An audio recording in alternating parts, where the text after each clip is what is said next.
Welcome to another edition of Lakeville City Council Wrap-Up. During this program, we will highlight the agenda items presented to the Lakeville City Council at their December 16th, 2013 meeting. First highlighted item on the agenda is item number 5B, Police Department Monthly Report. And to give the background information on this agenda item is Interim Chief of Police John Kornman. November 2013 monthly report. Our mission statement: in partnership with the community that we serve, we are dedicated to reducing crime, problem solving, and ensuring the quality of life in Lakeville. I'm going to start right in with statistics. Just noting that the violent crimes against people, if you look at the domestic assaults, they are up, I would say, quite a bit over last year. And where on the other hand, other assaults are down. Again, we did have a little spike in robberies up to this point in the year.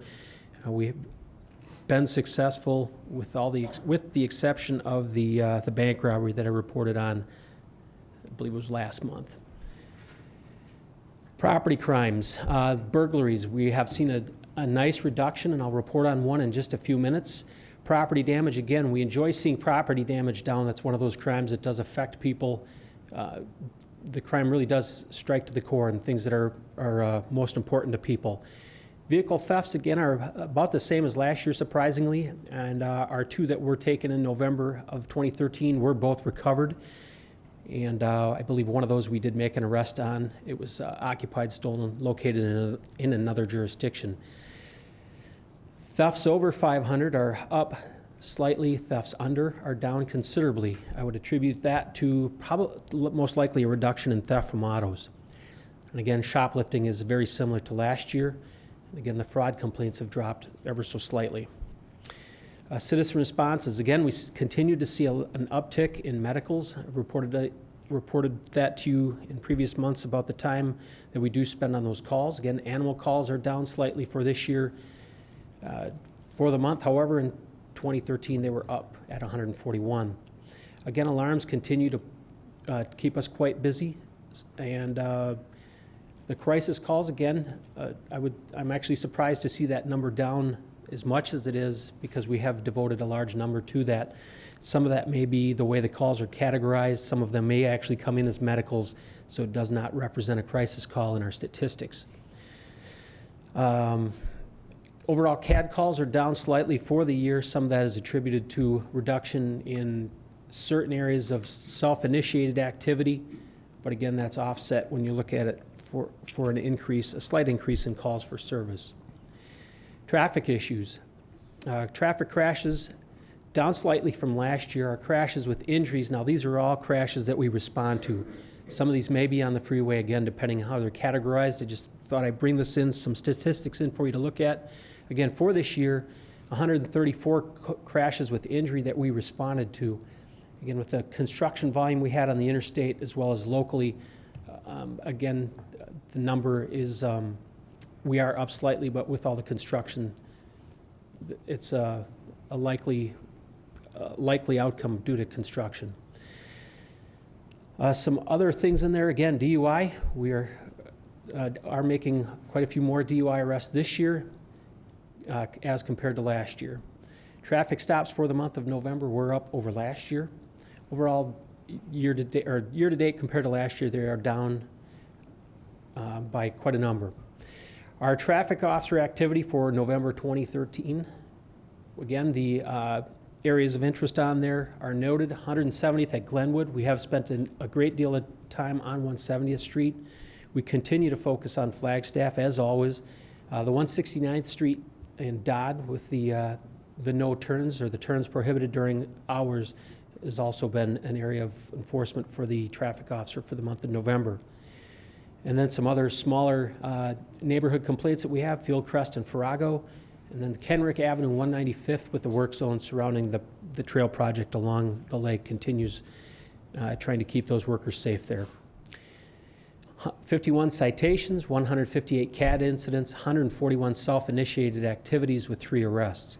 And again, the traffic officer, you may look at that and go, that's a low number of citations. The traffic officer is out there, though, doing some of those things in the neighborhoods that may not always result in a citation, but having an officer that's sitting there in an unmarked squad, we truly get a measure of what's going on there. Street crimes, again, we have the 2 street crimes officers working on ongoing neighborhood quality of life issues. They've spent a considerable amount of time up in the Bunker Hill Park area working on one that the council has received a complaint on. So we continue to work on that and continue to work with the neighbors and work with them at length. Construction site thefts, we continue to work on those, and we continue to work with the builders to monitor that, and again, trying to make some inroads and to combat construction site thefts. November primary issues are traffic, the snow and the slippery roads have kept us busy.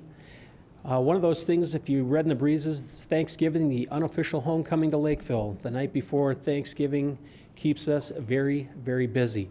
Hats off to the night shift that worked that night before. They made some proactive walkthroughs through the bars and helped some folks get home that needed to get home. And again, that keeps those folks off the road and keeps problems from occurring later on. So the licensed establishments were very busy and also were great partners in working with us that night as well. So a recent case of note, we did make a burglary arrest, and I'm spoiling a little bit of December's statistics, but this is one of those that we love to see.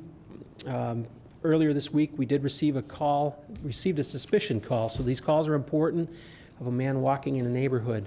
The officers got there and started to follow footprints in the snow. I'm going to jump ahead. The officers followed this person 2.46 miles, 5,300 steps, according to the device that the officer was wearing as part of his fitness program. The individual was apprehended. We could see the footprints where he walked up to numerous houses. He admitted to trying to make entry to these homes, mainly to gain access to the garage, to gain access to the vehicles stored in the garages. Admitted to attempts to 2 homes, did enter numerous vehicles. We did make an arrest. This individual is facing felony charges. So that is one we just love to see these arrests. This is the kind of guy that makes our theft numbers, our burglary numbers go through the roof. Because if you look at what we just found in this one little trail, he left a personal little crime wave right behind him. So again, we love to see that one. Finally tonight, a couple things. I'd like to thank ISD 194, Lakeville Schools, the Lakeville North High School staff, Schmitty and Sons Bus Company, and All Saints Catholic Church this week. We had a very long week, but we worked with our partners named here, and we made it through this week working as a team. And I had the honor to thank the school district to the school board member that I know personally that may have just been present.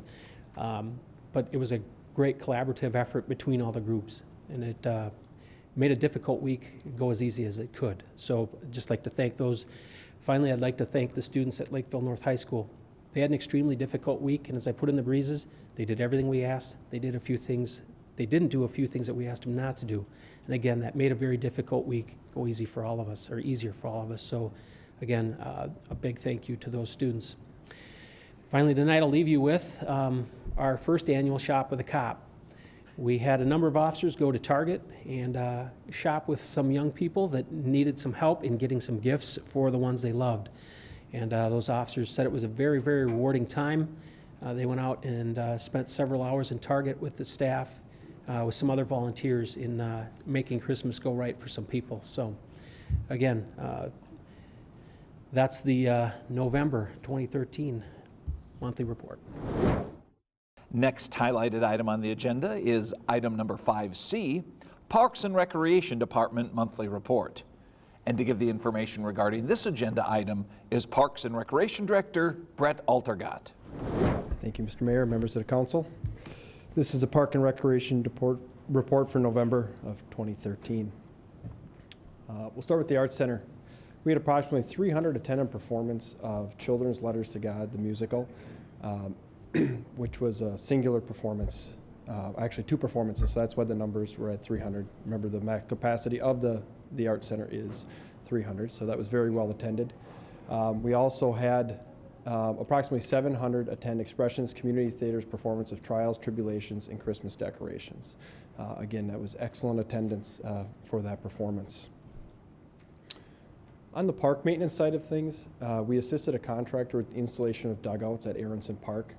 Again, just like the previous projects you saw up at King, this is a cost share, but this is with the Girls Fast Pitch Association, LFSA. Those improvements, we did a few diamonds last year. Huge improvement to not only the maintenance around the area, but to how the diamonds are used. Much more confined, and the teams really do appreciate it. So it was a great project, and as stated, it was in fields 1 through 4. We also apply broadleaf and herbicide in the system. Again, that keeps our fields extremely playable. And then we top dress Casper's and Mashad soccer fields. If you remember last month, I showed you the vandalism, or I discussed the vandalism at Casper's, and we had to put a little more TLC into that facility this year. A little more top dressing went into that, but all signs point to that field being ready in the spring for the soccer club. Also, we painted the boards and the asphalt of the hockey rinks, and we started flooding on December 6th this year. Mother Nature cooperated for flooding the rinks. So that's been very good for us, and we anticipate opening, and all signs point to opening this Wednesday with the warming houses. Although families have been out there using the ice rinks to date, they'll officially open being staffed warming houses on Wednesday. Park maintenance also installed the holiday lights downtown for the lighting ceremony. Again, those of you that were there, it was a chilly evening. So we have a few photos, one of Pioneer Plaza and the other of the singers from Lakeville South. On the recreation side, the brochure was delivered to residents the week of November 17th, and we could tell because we saw an uptick in registration and phone inquiries about programs and services. In addition, over the course of last month, we've trained 30 seasonal warming house attendants, so they were hired and trained during that month. And fall adult leagues are winding down, and those adult leagues are volleyball and basketball. So they'll wind down, and Dan was busy today making schedules for the winter. Also on November 16th, we had a mother-son event in Rosemont with the south of the river recreators soar. The Little Buccaneer Bash, and there were 56 couples total, and we had 21 of those couples were from Lakeville. Seniors, we had 6 new members, bringing our total to 985 members for the year. And remember, our year doesn't end in December, so I put that up there. It's a May through April. In November 1st, we had Lifeline screening where 75 participated in the preventative health screenings. So that's a contract that we bring in. They provide those screenings for seniors. Also had a Domino's group meeting weekly. They decorated the Christmas tree at the Heritage Center. And we have appointments for full health insurance counseling provided by the Metropolitan Area Agency on Aging. All those appointment times were full, and they register for those at the Heritage Center, so that's a good sign.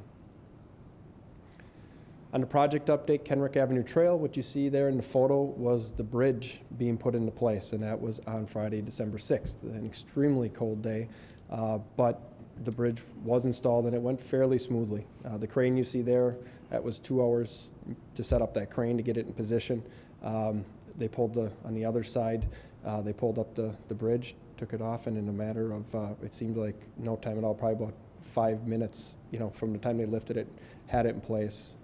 And then, of course, they had to bolt it down. But for the course of the day, we closed the road at 7 o'clock, and we were open up early in the afternoon, so minimal disruption of business. Let me go back there for a second. Jim, or Tim, can I go back? You go on previous? Yep, there I was looking for it. There we go. On that as well, I just want to update that for the rest of this year, due to the extreme weather, construction of the Kenrick Avenue Trail has been halted at this point until approximately April 15th. And that's weather depending. So if the weather cooperates, they'll start earlier, or if it's like last year, it'll be a little bit later. Main reason for that is the extreme temperatures. We're down to the boardwalk areas. It was getting hard to work with the materials, as well as the extreme weather. Crews were sporadic from day to day due to the extreme temperatures. So there's approximately 4 weeks of construction remaining, and all the major components are in. The sheet pile walls were completed last week. They need to be capped yet with the cement. They will then come and finish the boardwalk, and as well as paving north of the lake. They have approximately 4 weeks of work remaining. And in upcoming, we just want to remind everyone to sign up for Winter Recreation, Heritage Center, and Art Center programs and classes. Registration is ongoing. And Art Center events that are important. Through December 30th, there's the Junie B. Jones, Jingle Bells, Batman Smells, the plays, the thing is producing that. Actually went to opening night on Friday. The kids absolutely loved it. So if you have young children, it is a phenomenal play to go to. Funny name, I know. And on January 12th, the Minnesota Opera Residence, and that's the coffee concerts that we run on Sunday afternoons. January 17th through 26th, we'll have Tarzan performed by the Children's Castle Theater. And then, of course, on February 1st is the joint program with the Rotary, the Neil Diamond Tribute by Philip Bauer, and it's at Lakeville South. Tickets for that or any of the programs you see are available either by going on to the Art Center webpage via the city website or by calling 952-985-4640. And with that, I will take any questions. Next highlighted item on the agenda is item number 7, public hearing to consider the amendment of fee schedules. And to present the information regarding this agenda item is Finance Director Dennis Feller. Mayor and members of the City Council. Before you tonight is a resolution and an ordinance approving the fee schedule. Minnesota Statute 462 requires that any fees related to land development be approved by ordinance. Let's start, therefore, with discussion of the 4 fees that are addressed as changes in the fee ordinance. The first is park dedication fees. Park dedication fees are based on the market value of land. Before you tonight is proposed change in residential park dedication fees based on the values, the most recent values as established by the Dakota County Assessor's values. According to the Dakota County Assessor, market values have dropped approximately 2%, and therefore park dedication fees are reduced accordingly. The city finances its water infrastructure improvements through water connection charges at the time building permits are issued. Water infrastructure includes wells, towers, major water mains, and such infrastructure. The SEH recently updated the comprehensive water plan, and Black and Veatch recently completed the water treatment facility plan. And those plans laid out the course of water infrastructure needs out through 2040. And as a result of that study, the water connection charges are proposed to increase by $100 per connection for residential and $50 per unit for commercial, industrial, institutional properties. Yes? Councilmember LeBeau? It says decrease. Do you mean increase on those? That's an it. Yeah, it's Okay, misspelling. Spell check didn't pick that up right. No problem. Good catch. Thank you. Yes, that's an increase of $100 for residential and $50 for commercial and industrial. It's the first increase in water connection charges since 2008. And as a result of the city's policy of connection charges paying for water infrastructure, the water use fees on our quarterly utility bills are amongst the lowest in the Twin Cities area, and we'll talk about that in just a minute. During its work sessions this fall, the City Council talked about enforcement of the code, the city codes relating to property issues. And as a result, the city staff recommended, and the City Council concurred, to a $70 for each reinspection of those property owners who don't initially comply with the city codes. Also, within the fee structure, the ordinance, is the setting a no charge for extension of the interim use permits or interim extension of the variances. The reason that's set in there is to just provide clarity to people who are requesting an extension. Moving on to utility fees. Most residents in Lakeville pay a quarterly utility bill for water, sanitary sewer, street lights, and surface water management fees. But in recent years, there have been increasing pressures on costs for utility budget, and therefore Springstead was retained to help prepare a utility rate study. The water rates are proposed to increase to pay especially for the replacement of our water main infrastructure. It's done in conjunction with our street reconstruction projects. Tier 1 basically is for those accounts which use 30,000 or less gallons. The rate increase will be 4 cents per 1,000 gallons. For Tier 2, which is between 30 and 49,000 gallons, it will increase by 6 cents per 1,000 gallons. And anything in excess of 50,000 gallons is 10 cents per 1,000 gallons. Tier 3 is primarily focused at irrigation. Commercial industrial properties are based on Tier 2 unless they have a separate meter for Tier 3 or irrigation. Even with these rate increases, as we mentioned before, Lakeville is amongst the lowest. We're the second lowest in the metro area for water rate charges. And again, it's because the infrastructure, the construction of the infrastructure is paid for with connection charges. With respect to sanitary sewer, the overwhelming majority of sanitary sewer costs are for treatment of the effluent. And that treatment is responsibility of the what's called MCES, or Metropolitan Council of Environmental Services. MCES has announced that Lakeville's cost for sanitary sewer for the coming year will increase by 6.8%, and as such, it necessitates a rate increase for the coming year. It amounts to 40 cents per account plus 20 cents per 1,000 gallons. On residential, it's based on winter quarter consumption. On non-residential counts for commercial, industrial, and institutional, it's based on actual use. What does this mean for our customers?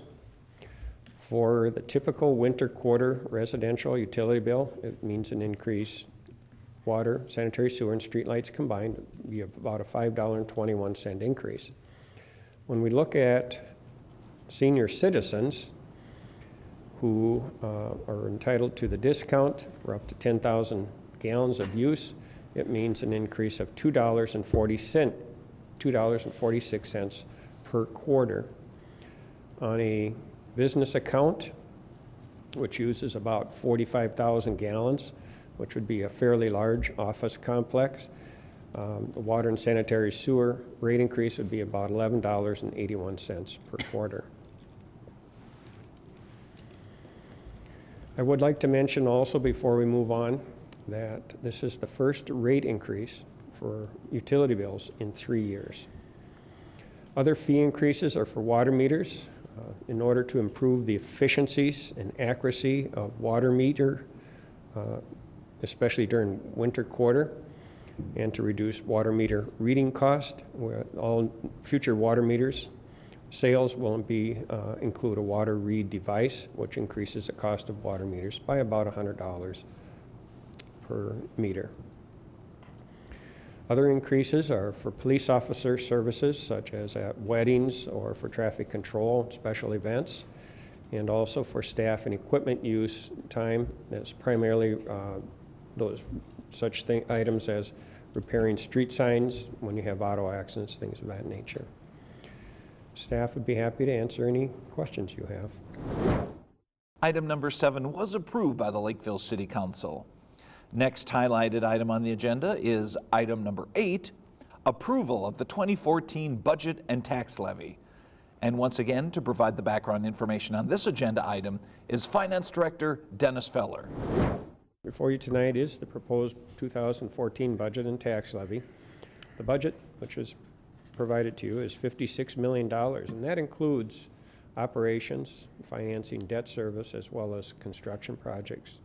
Budget is financed from various revenue sources, including service fees, issuance of debt, liquor contributions, cash reserves, as well as property taxes. The property taxes before you tonight are $23,657,000. That's a reduction from what was originally proposed or adopted with the preliminary levy in September 16th.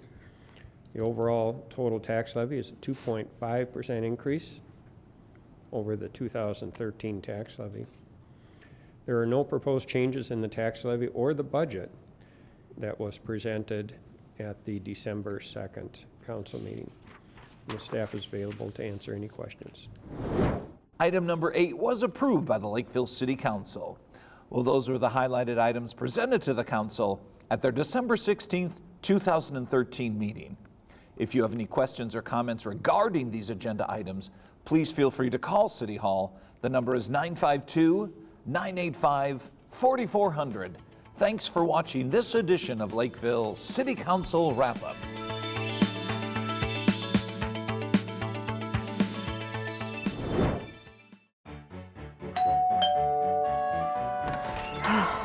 Yes? Do you have a carbon monoxide detector? What? I don't think that's any of your business. Let's find out. What?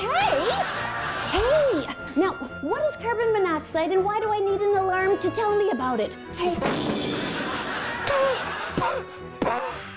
Carbon monoxide is produced whenever any fuel such as gas, oil, kerosene, wood, or charcoal is burned. You can't see or smell carbon monoxide, but at high levels, it can kill a person in minutes. Oh, that's not good. You're right. Well, hey, where are you going? Breakfast for me, eh? This is mine. Oh. Did you know that recently, CO detectors were required by law in all Minnesota residents to help save lives? Well, that's a good start, but what else can I do to protect my family? There are things you can do to make sure you don't become a statistic. And I bet he's going to tell me what they are. You got it, sister! Place a CO alarm within 10 feet of each room used for sleeping. CO detectors with the digital readout and peak level buttons are preferred. Batteries should be replaced once a year. Make sure they're fresh. Check the manufacturer's date on the back of the alarm. Replace alarms every 5 years. So, if the alarm goes off and I'm feeling sick, I exit the house, go to a neighbor's house, and I call 911. Sorry. For more information on how to reduce your risk from CO and other combustion gases, you can visit the U.S. Consumer Product Safety Commission website at www.cpsc.gov. So, don't get yourself in a pickle over carbon monoxide. Hey! Oh.